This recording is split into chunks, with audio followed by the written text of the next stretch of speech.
If you ever experience golfer's elbow or any type of tendinopathy on the medial epicondyle of your elbow, listen up, I've got some tips for you. So, number one is reduce the load, volume, frequency of the stressor that you're putting on that area. So, that may be doing less of that activity or doing that activity less intensely, right? That's the first thing you can do. You can also improve your quality of movement so that you're not adding stress to that area as much. So if it's a mobility issue or a technique issue, you can fix that. That'll also remove stress. If you can do both, you're doing a little bit less intense, less frequent of the stressor, and you're doing it in a better quality way that doesn't add as much stress per time you do the activity. That's where you should start. Number two, you want to reduce the tension on the tendon. So the medial epicondyle or golfer's elbow or tendinopathy or tendinitis is going to be on the pinky side, and it all goes to this one spot here where there's several flexors and pronators that will insert under the spot. So a lot of times people can have a hot elbow, a little bit of pain and irritation there. So reduce the stressor. That's the first step. Number two is decrease tension and tightness in the muscles nearby. And what I like to do is grab some type of baseball, lacrosse ball, peanut, massage ball, something like that. And we're going to place it right above. Now, if the spot is hot here, you don't need to place it right there immediately. All of those muscles go all the way to the pinky side of the wrist. And so you can work in all of this to reduce tightness there. So I'm going to place this here. We're going to go right smack dab in the middle. And then this is Voodoo Floss, but it's just an elastic wrap.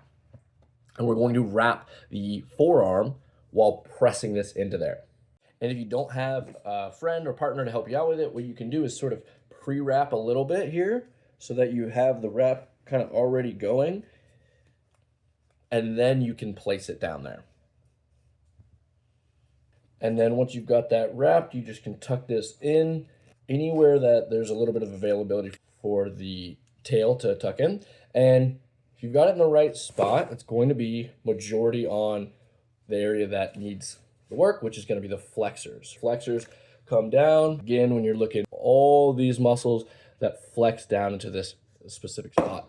Now, this is a bit tricky, so you can also use a lacrosse ball or a golf ball, which is a little bit smaller, easier to get in there. But once you've got it, you're getting really good compression and you're getting some trigger point work on that spot as well. And if you can't find a spot to get the little tail in, just hold it for a little bit. You're not going to be doing this for very long, but once you're in here, you just work the wrist around, do all the things that it does. So flexion, extension, you can get some good rotation there. You can even press a little bit down into the spot as you go. And you're just working that tissue, getting it to loosen up. So there's kind of working it from both sides. You've got the ball that you can move around, but you can also contract the muscle across the ball, and that can help as well. And you're only going to do this for about 45 to 90 seconds here. And if you're losing any feeling in your hand, go ahead and remove it. It's too tight or it's too long. Those are two things that tells you to remove it. And so once you got that, just unwrap it. That immediately should provide a little bit of relief because you are inhibiting the muscles around it, loosening those up. So there's not going to be as much constant tension down to that spot. Once you've done that, now we have to do our final step here, which is reorganize the collagen in the tendon and get it back to being a properly functioning tendon and be able to handle increased loads over time. So two things that you can do there that are really beneficial: isometrics, which is where you hold a contraction for a period of time. I like between 30 and 45 seconds, or slightly heavy loaded eccentrics. Either way, the goal isn't to annihilate the tendon further. It's already been overstressed. What we're trying to do is reintroduce stimulus that teaches it, oh, okay, this is the proper amount of stimulus.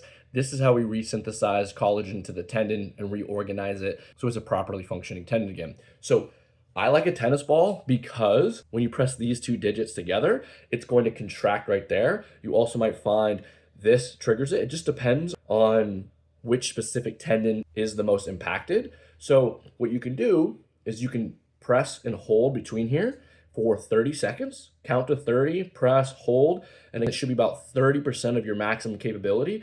And you're probably going to find that your finger strength isn't super strong. So it's actually not super easy to create a lot of force there, but you contract the muscle, which helps stimulate synthesis of collagen, which helps restore the whole integrity of the tendon. So 30 seconds of squeezing here, then rest. You can rest 45 seconds up to a minute and a half. Doesn't take much effort, just get that work in. You can repeat it again, same exact spot for 30 seconds, or you can squeeze the other 2 fingers together. You can squeeze a couple fingers together if you want to, all of them, but whatever you want to do there, you can squeeze them together. You can also bring them down and squeeze, or just bring them down, either way. And again, you're just isometrically contracting. You're squeezing the muscle for 30 to 45 seconds straight.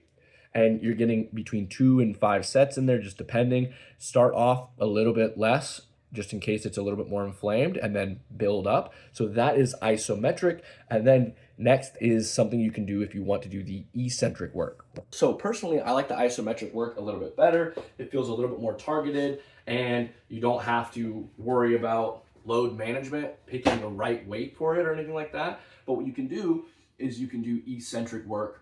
Which one way you can do that eccentrically is the flexors of the forearm, like I mentioned, they flex, they bring this wrist forward. What you can do is just help lift it up with your other hand if it's pretty sensitive, and then you just very slowly let it go all the way down, pulling this tissue into an eccentric contraction, a nice stretch, and then you can bring it back up with help if you'd like. Usually eccentrics are done with a weight that can't be lifted by itself, which is why it gets a little bit tricky when it comes to rehab, because then you have to introduce load management. Whereas isometrics, you can just squeeze at 30% effort and know that that is adequate stimulus. So again, you can do this, or you just lower it down. I like to slowly let those hands open as well, and that stretches out those flexors and helps improve collagen synthesis to the tendon and restore functionality.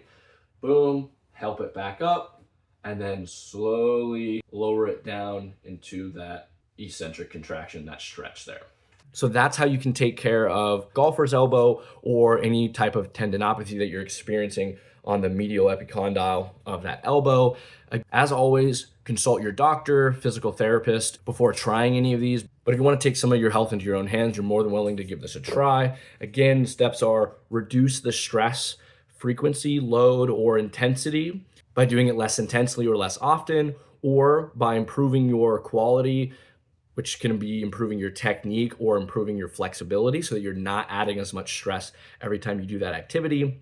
From there, you move into some type of soft tissue work, not directly on the affected area, but on the muscles that are responsible for creating tension on that area. So in this case, the flexors of the forearm, do some soft tissue work there. This can be gentle massage as well. I wanted to use the Voodoo Floss and the Massage Peanut.